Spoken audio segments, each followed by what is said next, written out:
প্রশাসনিক ইতিহাসে এমন দিন খুব কমই আসে যেদিন একটি নোটিশ পুরো সচিবালয়ের ঘুম কেড়ে নেয়, যেদিন আদালতের একটিমাত্র আদেশ লাখ লাখ পরিবারের নতুন আশার আলো জ্বালায়। আজ সেই দিন। নবম জাতীয় পে স্কেল নিয়ে দীর্ঘ ৬ মাসের যে অনিশ্চয়তা, যে টানাপোড়েন, যে হতাশা, সবকিছুর অবসান ঘটাতে সরাসরি ময়দানে নেমে এসেছে দেশের হাইকোর্ট। জাতীয় পে কমিশনের উদ্দেশ্যে আদালতের বার্তা একদম পরিষ্কার: সময় ফুরিয়ে এসেছে, আর মাত্র ২ কর্মদিবস। এই সময়ের মধ্যে চূড়ান্ত রিপোর্ট আদালতে জমা দিতে হবে। কোনো অজুহাত গ্রহণযোগ্য হবে না, কোনো ব্যাখ্যা শোনা হবে না। হয় রিপোর্ট জমা দিন, নয়তো আদালত অবমাননার মামলা মোকাবিলা করুন। নোটিশের ভাষা এতটাই কঠোর যে পে কমিশনের করিডোরে এখন উত্তেজনা আর উৎকণ্ঠা একসঙ্গে বিরাজ করছে। কেন এই পরিস্থিতি তৈরি হলো, সেই প্রশ্নের উত্তর খুঁজতে গেলে ফিরে যেতে হবে গত ৬ মাসের ঘটনা প্রবাহে। চলতি বছরের শুরুতে জাতীয় পে কমিশন গঠন করা হয় নতুন বেতন কাঠামো প্রণয়নের দায়িত্ব দিয়ে। দেশের অভিজ্ঞ প্রশাসক, অর্থনীতিবিদ এবং বিশেষজ্ঞদের নিয়ে গঠিত এই কমিশন। তাদের লক্ষ্য ছিল একটি বাস্তবসম্মত, ন্যায্য এবং টেকসই বেতন কাঠামো তৈরি করা, যা একদিকে কর্মচারীদের জীবনযাত্রার মান উন্নত করবে, অন্যদিকে সরকারের আর্থিক সক্ষমতার মধ্যে থাকবে। প্রথম দিকে কাজের গতি ছিল আশাব্যঞ্জক। বৈঠকের পর বৈঠক হয়েছে, অর্থ মন্ত্রণালয়ের কর্মকর্তাদের সঙ্গে আলোচনা হয়েছে, সরকারি কর্মচারী সংগঠনগুলোর প্রতিনিধিদের সঙ্গে মতবিনিময় করা হয়েছে, বিভিন্ন মন্ত্রণালয় ও বিভাগ থেকে তথ্য সংগ্রহ করা হয়েছে। বেতন কাঠামোর খসড়াও তৈরি হয়ে গেছে বলে নিশ্চিত সূত্রে জানা গেছে। কিন্তু চূড়ান্ত সিদ্ধান্তের পর্যায়ে এসে কাজ থমকে যায়।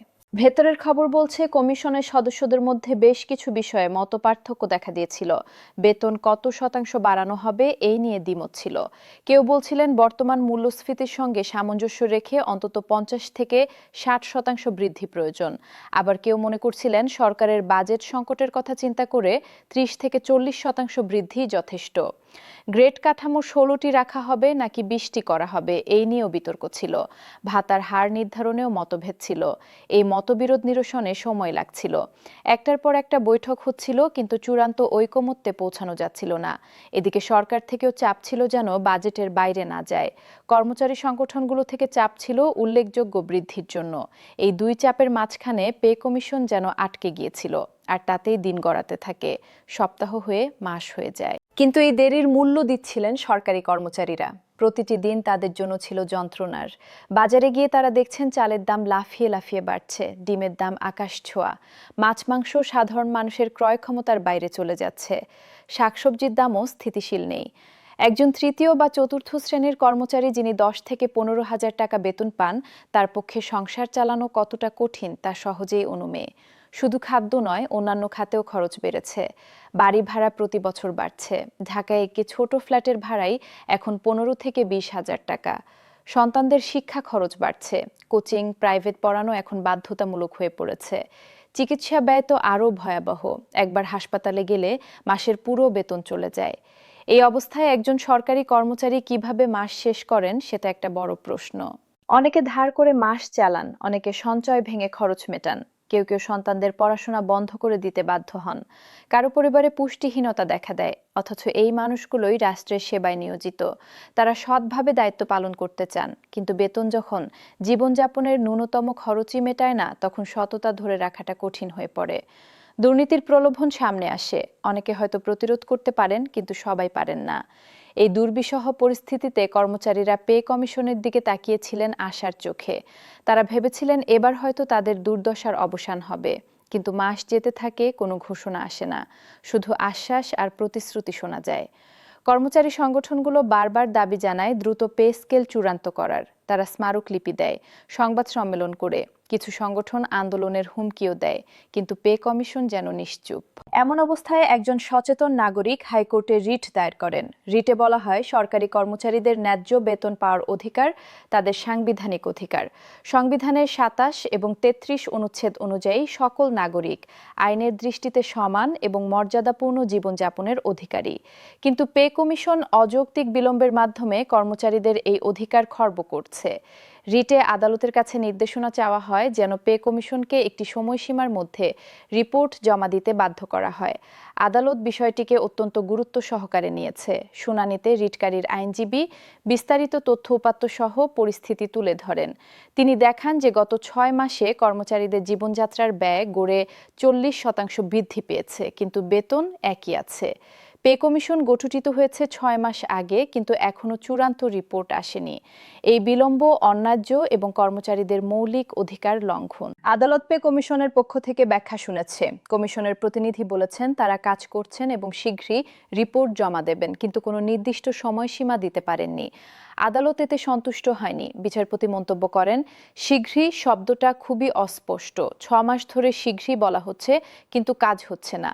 এভাবে অনির্দিষ্টকাল ধরে মানুষের অধিকার ঝুলিয়ে রাখা যায় না। এরপরই আসে সেই ঐতিহাসিক আদেশ। আদালত পে কমিশনকে স্পষ্ট নোটিশ জারি করে বলে আগামী 2 কর্মদিবসের মধ্যে চূড়ান্ত রিপোর্ট আদালতে জমা দিতে হবে। এই নির্দেশ অমান্য করলে কমিশনের চেয়ারম্যান ও সদস্যদের বিরুদ্ধে আদালত অবমাননার মামলা হবে এবং কঠোর শাস্তিমূলক ব্যবস্থা নেওয়া হবে। নোটিশের কপি সরাসরি পাঠানো হয় পে কমিশনের চেয়ারম্যানের কাছে। এই নোটিশের প্রভাব তাৎক্ষণিক। পে কমিশনের অফিসে জরুরি অবস্থা জারি হয়। চেয়ারম্যান অবিলম্বে সব সদস্যকে জরুরি বৈঠকে ডাকেন। তাদের স্পষ্ট বলা হয় যে কোনো মূল্যে 2 দিনের মধ্যে রিপোর্ট তৈরি করতে হবে। সব ধরনের ছুটি বাতিল করা হয়। রাত দিন কাজ চলবে, প্রয়োজনে অতিরিক্ত জনবল নিয়োগ দেওয়া হবে। কম্পিউটার অপারেটর, হিসাবরক্ষক, টাইপিস্ট সবাইকে সার্বক্ষণিক ডিউটিতে থাকতে বলা হয়। কমিশনের ভেতরে এখন যুদ্ধকালীন পরিস্থিতি। একদল কাজ করছে বেতন কাঠামো চূড়ান্ত করতে, আরেক দল হিসাব নিকাশ যাচাই করছে, তৃতীয় দল রিপোর্ট লিখছে। সবাই জানে সময় হাতে খুবই কম, মাত্র 48 ঘন্টা। এর মধ্যে 16টি বা 20টি গ্রেডের সম্পূর্ণ বেতন কাঠামো চূড়ান্ত করতে হবে। প্রতিটি গ্রেডের মূল বেতন, বাড়ি ভাড়া ভাতা, চিকিৎসা ভাতা, যাতায়াত ভাতা, উৎসব ভাতা সবকিছু নির্ধারণ করতে হবে। কিন্তু চ্যালেঞ্জ শুধু সময় নয়, চ্যালেঞ্জ হলো একটি ভারসাম্যপূর্ণ রিপোর্ট তৈরি করা। একদিকে কর্মচারীদের প্রত্যাশা পূরণ করতে হবে, অন্যদিকে সরকারের বাজেট সক্ষমতার মধ্যে থাকতে হবে। খুব বেশি বৃদ্ধি দিলে বাজেট সংকট হবে, খুব কম বৃদ্ধি দিলে কর্মচারীদের কষ্ট লাঘব হবে না। এই সূক্ষ্ম ভারসাম্য খুঁজে পাওয়াটাই আসল কাজ। পে কমিশনের একজন সদস্য নাম প্রকাশ না করার শর্তে জানান তারা দিন-রাত পরিশ্রম করছেন। বেশিরভাগ কাজ আগেই হয়ে গেছে, শুধু কিছু হিসাব চূড়ান্ত করা বাকি। তারা আশাবাদী যে নির্ধারিত সময়ের মধ্যেই রিপোর্ট জমা দিতে পারবেন। তিনি আরও জানান, রিপোর্টে উল্লেখযোগ্য বেতন বৃদ্ধির সুপারিশ থাকবে, যা কর্মচারীদের সন্তুষ্ট করবে বলে তারা বিশ্বাস করেন। অন্যদিকে সরকারি কর্মচারী সংগঠনগুলোতে এখন উৎসবের পরিবেশ। আদালতের এই পদক্ষেপকে তারা ঐতিহাসিক বলে অভিহিত করেছেন। বাংলাদেশ সরকারি কর্মচারী ঐক্য পরিষদের সভাপতি বলেন, এটি তাদের দীর্ঘদিনের সংগ্রামের ফসল। আদালত দেখিয়ে দিয়েছে যে নাগরিকদের অধিকার সর্বোচ্চ। তিনি আদালতকে ধন্যবাদ জানান এবং আশা প্রকাশ করেন যে এই মাসের মধ্যেই নতুন বেতন কাঠামো কার্যকর হবে। বিভিন্ন গ্রেডের কর্মচারীদের সঙ্গে কথা বলে জানা যায় তাদের প্রত্যাশা অনেক বেশি। একজন 10ম গ্রেডের কর্মচারী বলেন, তিনি আশা করছেন অন্তত 50% বেতন বৃদ্ধি পাবে। তার বর্তমান বেতন 8,600 টাকা। এই টাকায় ঢাকায় সংসার চালানো অসম্ভব। একজন 5ম গ্রেডের কর্মকর্তা বলেন, শুধু বেতন বাড়ালেই হবে না, বাড়ি ভাড়া ভাতা এবং চিকিৎসা ভাতাও উল্লেখযোগ্যভাবে বাড়াতে হবে। একজন 3য় গ্রেডের কর্মচারী বলেন, নতুন বেতন কাঠামোতে তারা যেন মর্যাদার সঙ্গে বাঁচতে পারে সেটা নিশ্চিত করতে হবে। অর্থ মন্ত্রণালয়ের কর্মকর্তারা জানান, নতুন পে স্কেল বাস্তবায়নে সরকারের অতিরিক্ত ব্যয় হবে বছরে প্রায় 10,000 কোটি টাকা। তবে এই অর্থ বাজেটে বরাদ্দ রাখা হয়েছে। পে কমিশনের রিপোর্ট পাওয়ার সঙ্গে সঙ্গেই গেজেট প্রকাশের কাজ শুরু হবে। একজন সচিব জানান, সরকার কর্মচারীদের কল্যাণে প্রতিশ্রুতিবদ্ধ এবং দ্রুততম সময়ে নতুন বেতন কাঠামো কার্যকর করা হবে। বিশেষজ্ঞরা বলছেন, আদালতের এই হস্তক্ষেপ শুধু পে স্কেল প্রসঙ্গেই নয়, বরং সামগ্রিক সুশাসনের জন্য গুরুত্বপূর্ণ। এটি প্রমাণ করে যে বিচার বিভাগ জনগণের অধিকার রক্ষায় সক্রিয়। আগামীতে যে কোনো সরকারি সংস্থা যদি তাদের দায়িত্বে অবহেলা করে, তাহলে আদালত হস্তক্ষেপ করবে। এটি একটি শক্তিশালী নজির তৈরি করেছে। এখন সবার চোখ আগামী 48 ঘন্টার দিকে। পে কমিশন কি সত্যি রিপোর্ট জমা দিতে পারবে? রিপোর্টে কি থাকবে? কর্মচারীরা কি তাদের প্রত্যাশা পূরণ পাবে? এসব প্রশ্নের উত্তর খুব শীঘ্রই পাওয়া যাবে। দেশের প্রায় 12 লাখ সরকারি কর্মচারী এবং তাদের পরিবারের সদস্য সহ 50 লাখেরও বেশি মানুষ অপেক্ষায় আছে। এটি শুধু বেতন বৃদ্ধির বিষয় নয়, এটি মর্যাদার বিষয়, এটি ন্যায় বিচারের বিষয়। ইতিহাস তৈরি হতে বাকি মাত্র 2 দিন।